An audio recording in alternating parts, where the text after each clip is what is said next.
You're listening to the Future Tech Podcast with Richard Jacobs. Future technologies such as artificial intelligence, stem cells, 3D printing, gene editing, Bitcoin, blockchain, the microbiome, quantum computing, virtual reality, and exploring space are much closer than you might think. In fact, many early versions of these technologies are in play right now, and the companies that are using these technologies are the focus of this podcast. My goal for you, the listener, is to learn from these podcasts. You may very well learn something that may change the course of your life for the better, steer you towards a new career, or give you insight into addressing a thorny medical problem. Remember, this podcast and its content is informational in nature only. No medical, tax, legal, financial, or psychological advice is being given. If you've enjoyed the podcast, please listen, subscribe, like, and tell your friends about it. Thank you.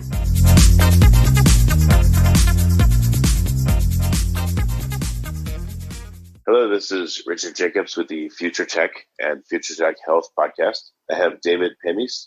He's on the Faculty of Biology and Medicine, University of Lausanne in Switzerland, used to be at Johns Hopkins.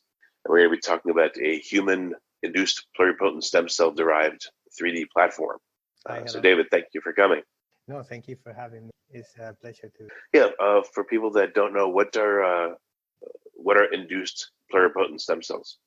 So induced pluripotent stem cells is basically when you have adult cell, and then you can reprogram the cells to become, again, stem cells. So that allows you to get, stem cells from different patients without going through the, taking the cells from the embryos. That was a big ethical problem before. So you can introduce certain factors inside the somatic cells, and they become again a stem cell. So that's basically induced pluripotent stem. Right. Which what cells are you trying to recreate in your particular experiments?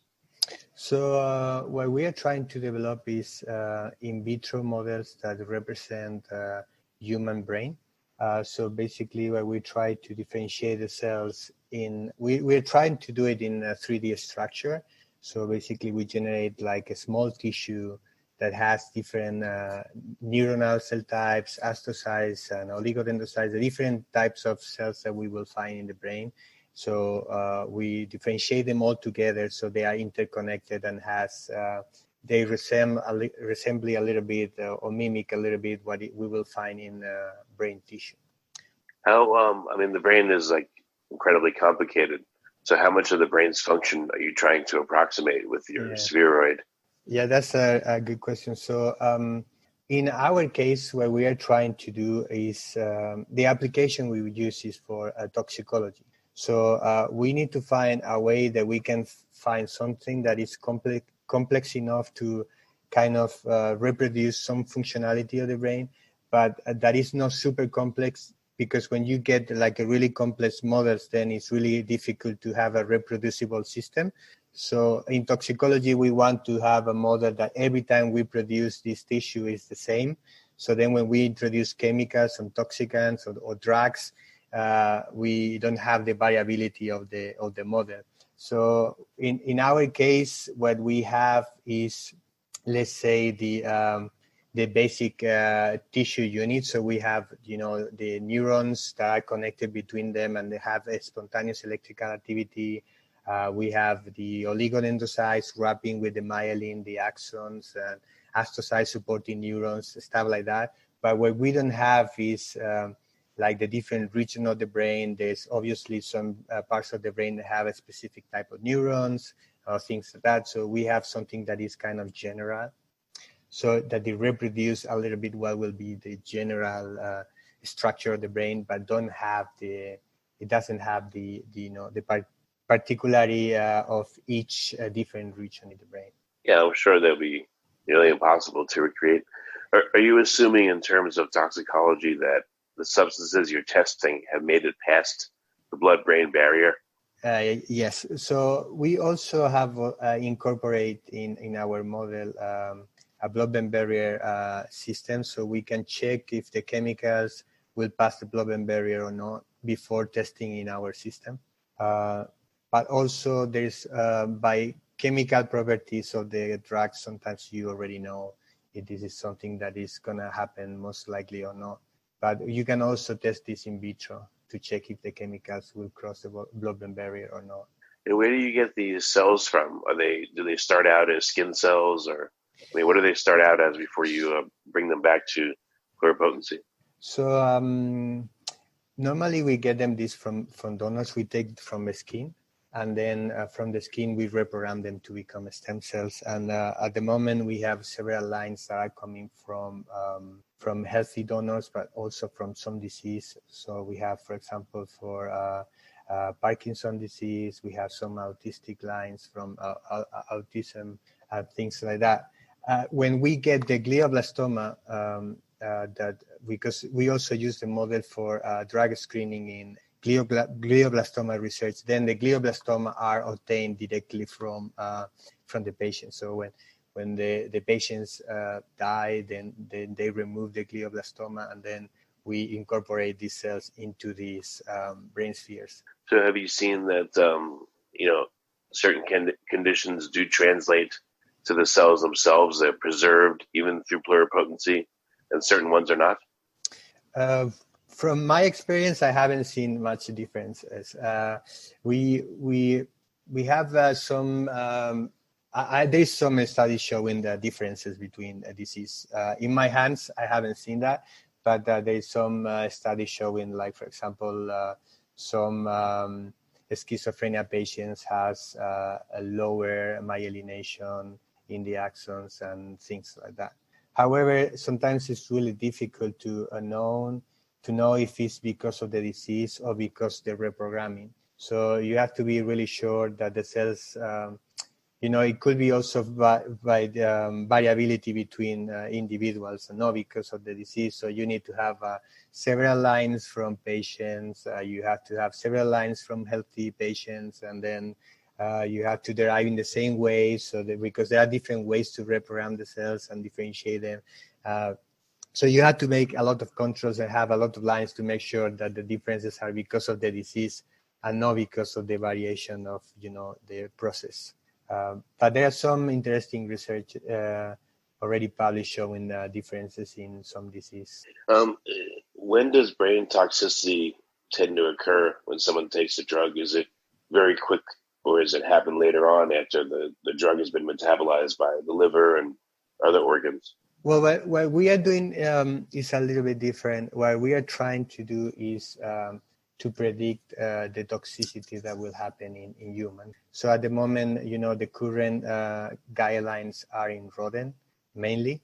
So people use rats or mice to do the different tests to see if a chemical is teratogenic or produce eye irritation or things like that. So what we're trying to develop is a test that is in human-based test, and also in vitro, so it's faster and cheaper, because at the moment the problem is that we have so many chemicals we don't know what they are the toxic effects, and the guidelines are super slow and super expensive, so it's really difficult to test all the chemicals. So we're trying to find something that is really fast in order to predict these chemicals. So what we are doing basically is we are not in the pharmacokinetics, so we are not checking how the drugs are going through the body and so on. We are more trying to identify which chemicals could produce some effects in the brain, and chemicals that we expose in the environment. For example, the flame retardants that we have in the tables to avoid that they start to a fire. And these kind of chemicals we are exposed all the time, and we don't know what effects they have in our brain. So where we are trying to develop tests that are cheap and fast enough to be able to test many chemicals and better mimic human physiology and able to predict better than the animals, because at the moment animals have a really bad prediction also in humans. And recently we have also tried to study also in the drug development field, but mostly focus on toxicology, also how different drugs will affect glioblastoma tumors, but also kind of in the same way. So we are now working in how the chemical goes through the body and is metabolized. It's mostly to see which drugs are more efficient to kill the glioblastoma tumors without killing the healthy cells. So this is more or less what but But the issue may be, what if you test all these drugs and they don't look like they have toxicity, but in vivo, let's say they're metabolized by the liver and processed by different parts of the body, and then they're toxic. You wouldn't know that without hooking up, a bunch of other organoids from different parts of the body. So you are completely right about this. So what people are doing now is they are trying to develop in silico models. So they are trying to do some studies, direct studies into how the drugs are metabolized and so on, and then try to model by in silico. So they do in computer science, they try to model a model that could predict how the chemicals are going to be distributed in the body, how they are going to be metabolized and so on. So then they try to compare this in vivo and try to see if the models works and things like that. And also there are some people trying now to link this with chemical structure. So they can predict, for example, if you know that these 10 chemicals have a similar chemical structure and they will be metabolized in a certain way or distributed in the body in a certain way, then how much you can predict a chemical that also have a similar chemical structure. And that's how people are trying to do this. However, until probably you go to if it's in terms of a drug, until you go to clinical trials and things like that, it's really hard to know like 100% what is going to happen with the drug. But what you want to at least try to have the safest drug going to clinical trials. And it's a big problem at the moment because it's the same way that with the animals that so if you check the statistics, how many drugs that are developed going to the market, only like 10% of the drugs developed going to the market, and mostly they fail in the clinical trials. And this is because the main model that we have at the moment, it could, also with the in vitro system, no, you are trying to develop something in a rat model that obviously is not a human, and then you use different concentrations per kilogram and things like that, and then when you move to a human, then most of the problems with the drugs is related with efficacy or with safety. So the drugs doesn't behave as you were expecting, and also they are more toxic than they were expected in humans. And that's why all the drugs fail. So there's a big issue at the moment to try to figure out how we can solve this problem and how we can make drugs candidates more efficient, the selection of the candidates more efficient. So we don't waste so much time because clinical trials are really expensive. So you have to be 100% sure that you are going to start clinical trials because people don't have the money to do many of those, right? But if clinical trials are so expensive, why don't the various organoid creators get together and cross-license their organoids so that they can, get a much better approximation of what really goes on? Or like, let's say you're going to test, 500 compounds this year. If you don't create the liver organoids yourself, why not partner with a company that does and send them all the chemicals and partner with them on the results? Hey, when you guys run it through your liver chip, are you getting the same thing out as we're getting? Yeah, I totally agree with you. I think there's people trying to connect different organoids together into, like, that's what a few years ago was this huge project in US that was funded by FDA and DARPA and NIH, trying to do the human on a chip, so they will have all these organoids together into the chip.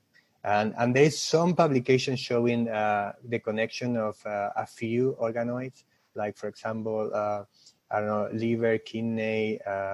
But the problem is to connect all the organoids at the moment is not so easy because you need to solve the problem of having the same media for all the cells. Also have kind of similar states of differentiation in all the cells because, cells might be in the different stages.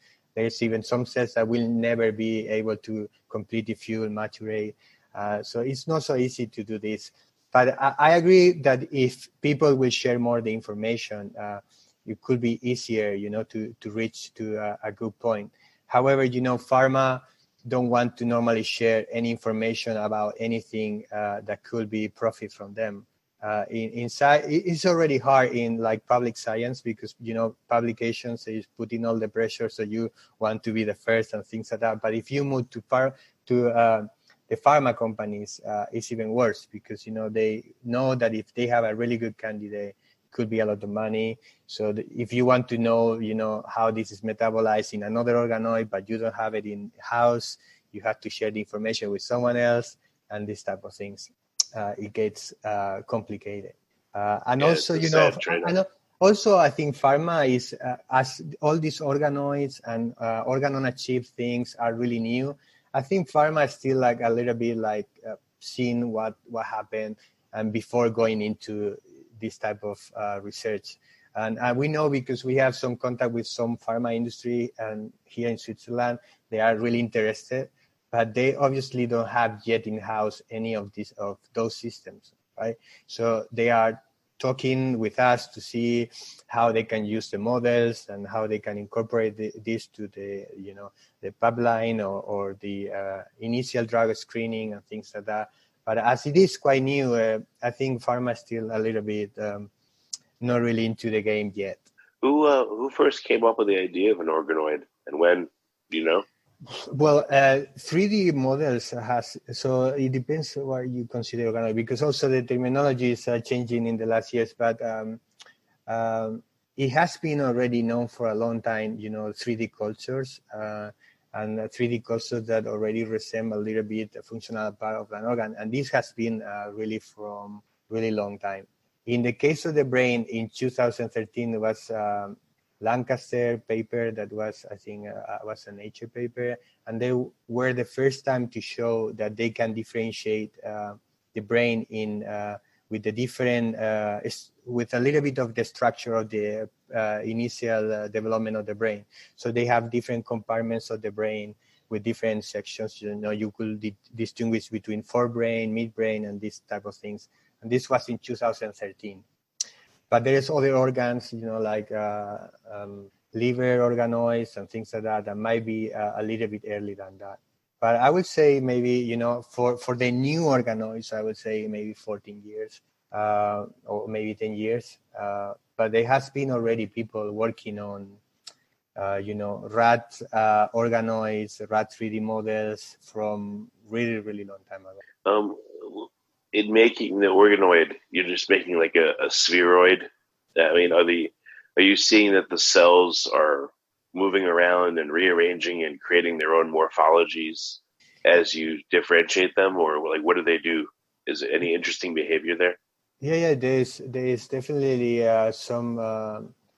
They are mimicking a little bit the process that we could find in the development of the brain. For example, you could see how the different cell populations will differentiate in different stages, right? So, for example, you will see first the differentiation of neurons and astrocytes, and then the oligodendrocytes are coming later on, and then the oligodendrocytes, after a while, they're starting producing the myelin that will wrap the axons.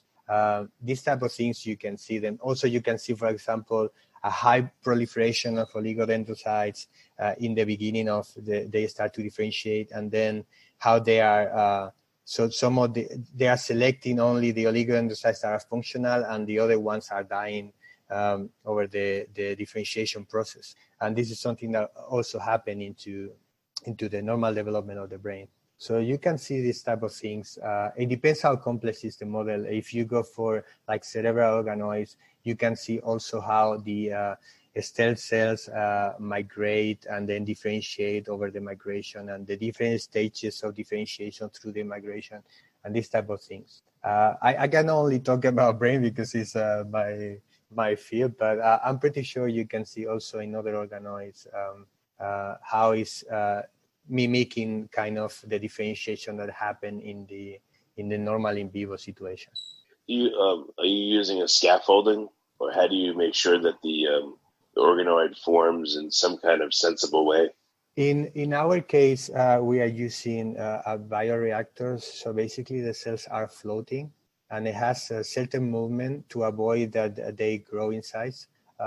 Because in our case, we want to keep them smaller than 400 microns, because when the for example, the cerebral organoids that we were talking that was published by Lancaster, they grow really big and they have different size. However, they starting getting necrotic centers in the middle.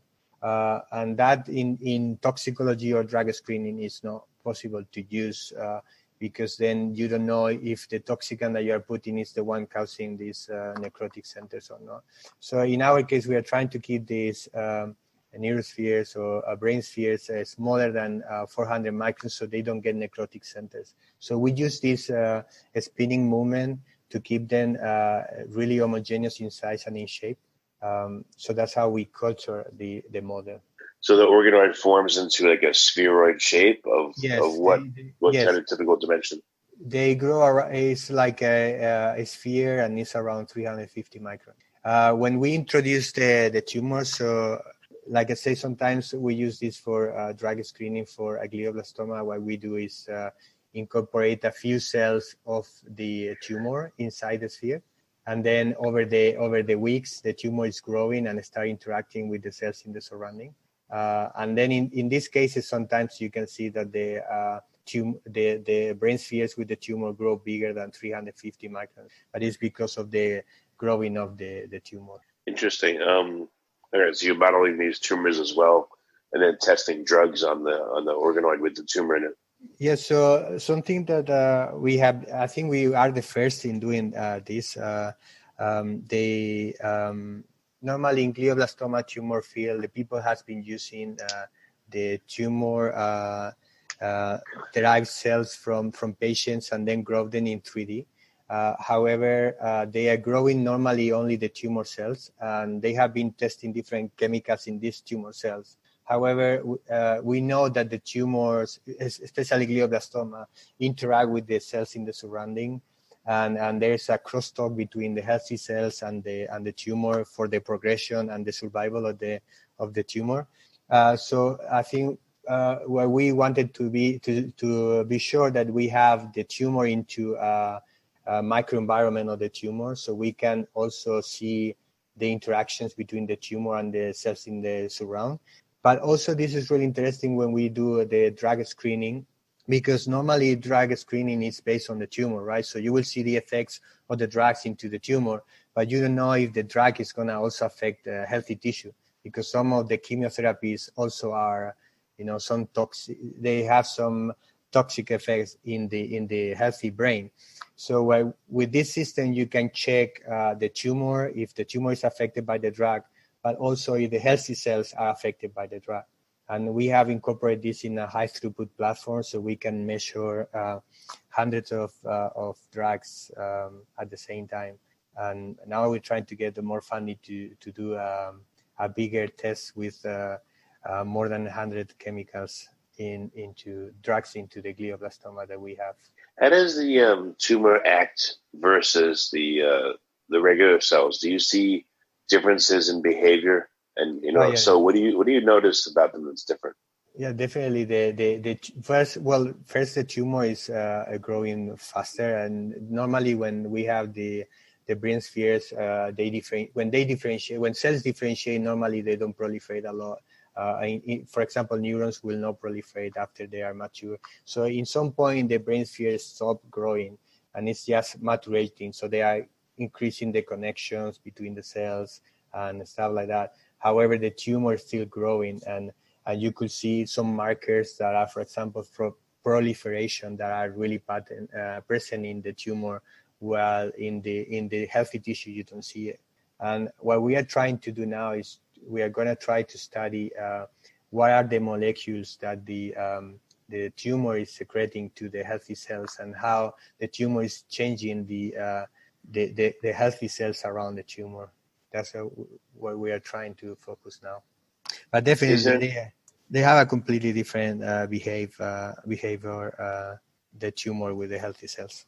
Yeah, is there any immune system that normally would be there in the brain, and are you able to mimic that in the organoid at all, or is that absent?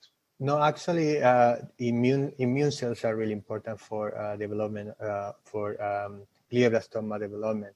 And in fact, microglia, that is the main immune cell in the brain, are really interacting with the tumor, and the microglia migrate into the tumor, and they are the main key players in the model. Because of the microglia are derived from different cells, not from the initial sourcer of what we use, and we use neuroprogenitors to make these brain spheres. The microglia are derived from different lineage. So what we are doing now is, in collaboration with Sally Cowley in Oxford University, we are deriving microglia from iPSCs, and we are incorporating also the microglia into the sphere. So we have the brain spheres with the microglia, and we already have this in-house, and we are doing different, we are trying to activate the microglia with different stimulus, with inflammation, cytokines, and things like that. And what we are trying to do now is also to incorporate the tumor and see how different, for example, we are trying different drugs, like, for example, doxorubicin or the temozolomide, and we want to see if the sensitivity of the drugs change when we have the microglia into our model. So that's something that we are working on because we know that microglia is really important for the glioblastoma development. So we are trying now to solve that issue, and hopefully we will get some interesting results in the next year. This is a weird question, but could you ever grow an organoid just from cancer cells? Do they differentiate and form any structures, or they just seem to just go on a dividing rampage and they don't bother to differentiate or anything? Actually, when in the glioblastoma field, when they take a glioblastoma from a patient and they do some cultures derived from this glioblastoma, in many cases they call them organoids already to these models in 3D, because glioblastoma is also it's not really homogeneous, so have different cell types into the glioblastoma, and also you can see certain kind of structure, and so it is not like the glioblastoma is simulating any like organ, but they have their own structure into the glioblastoma tumor per se. So they start getting necrotic centers, and that will help to secrete some growth factors that will bring the vasculature and things like that. And you can see how cells are distributed differently into the tumor. So there are many people already call them organoids to these tumors per se, because they have a kind of a specific structure. I just wonder, I mean, could you make, so you literally could have a brain organoid that is entirely cancer cells, and would it look anything like an organoid of healthy cells? Exactly, yeah. You could have, so basically the word organoid, from my opinion, it means that they're simulating something that is happening in vivo. So you can have an organoid that is simulating what is the brain, and you can have an organoid that's simulating the tumor, right? So they are completely different. One is simulating trying to represent healthy tissue, and the other one is trying to represent more like a tumoral tissue. But it's a problem with the definition at the moment, because people call some things organoids and other people don't consider this organoid. Other people say that they are organotypic cultures and microphysiological systems. And at the moment it's a little bit weird, all this definition. And also because people in cancer has been calling these organoids for a long time, and now we use the word for other things, and it's kind of confusing. It makes sense. So any really interesting things that you've discovered recently from your work on these organoids that you can talk about? Anything that jumps out at you that was really surprising? Well, I think the most interesting thing that we have been, like I say, we are more into the testing field. So something that we has been studying lately has been antidepressive drug that pregnant women normally could take it because of the pregnant depression. And we have been studying the effects of this drug in the brain development. And what we have is developed an assay, a test that has different endpoints that measure different key events during the brain development, like, for example, neural agro, synaptogenesis, myelin formation, oligodendrocyte maturation, so several things into the same model. And we have tried to use, so we have tested the drug in with the blood concentration that pregnant women will have, and we have tested in our system, and we have been able to see some effects in the brain development into our test, indicating that this drug might have some effects in the development of the brain when the pregnant women are taking. And that could be, really interesting to see. If it's the case, then we should put the alarm, in the government, so we can restrict the use of these drugs. Yeah. So some of the organoids are they made from male lineages or female lineages, and is there any difference when you culture them? So we have several lines. We have from male and from female. We haven't seen differences in terms of differentiation. At least the lines that we have. We haven't done any study comparing female and female at the moment, male and female at the moment, but we don't see differences in terms of differentiation. But there might be some differences in terms of transcriptomics or some proteins might be different. But as we don't have the hormones into the differentiation process, and hormones might be really important and to see the differences between sex, between female and male. We haven't seen yet anything at the moment. So, but I don't know because we haven't worked in that field a lot. But I know that many people now are trying to see the differences between men and women lines. There's obviously differences between individuals. So there's some polymorphism that might make some lines more sensitive to certain chemicals than others. And that's why it's important that to study not only one line. And when you test a chemical, you want to have several lines, so you at least have a little bit of heterogeneity in terms of polymorphisms and things like that.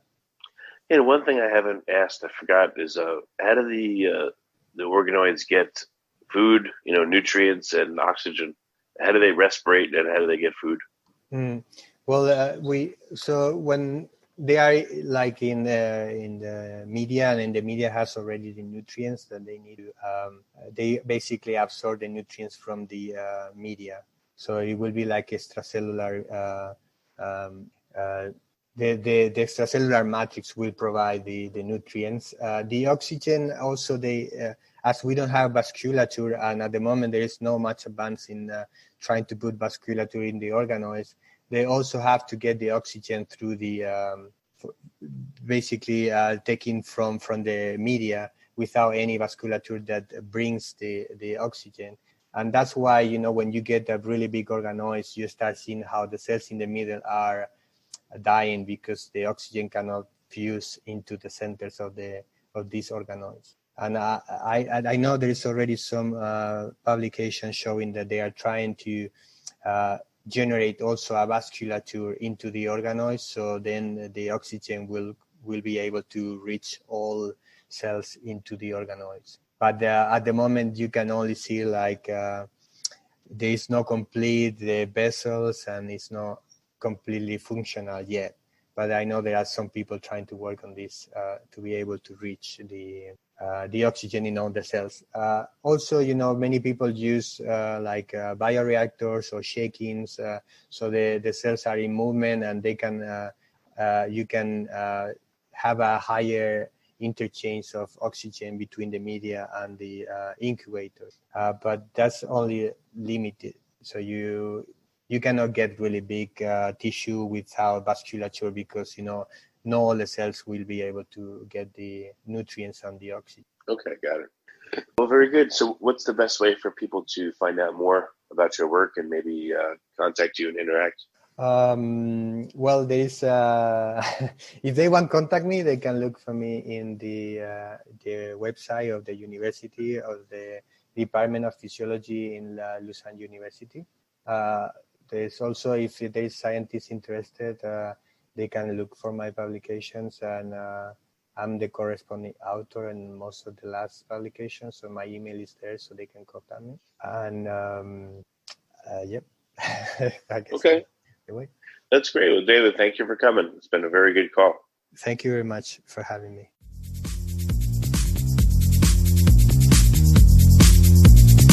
You're listening to the Future Tech Podcast with Richard Jacobs. Future technologies such as artificial intelligence, stem cells, 3D printing, gene editing, Bitcoin, blockchain, the microbiome, quantum computing, virtual reality, and exploring space are much closer than you might think.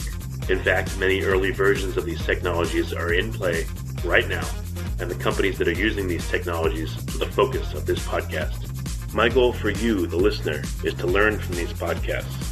You may very well learn something that may change the course of your life for the better, steer you towards a new career, or give you insight into addressing a thorny medical problem. Remember, this podcast and its content is informational in nature only. No medical, tax, legal, financial, or psychological advice is being given. If you enjoyed the podcast, please listen, subscribe, like, and tell your friends about it. Thank you.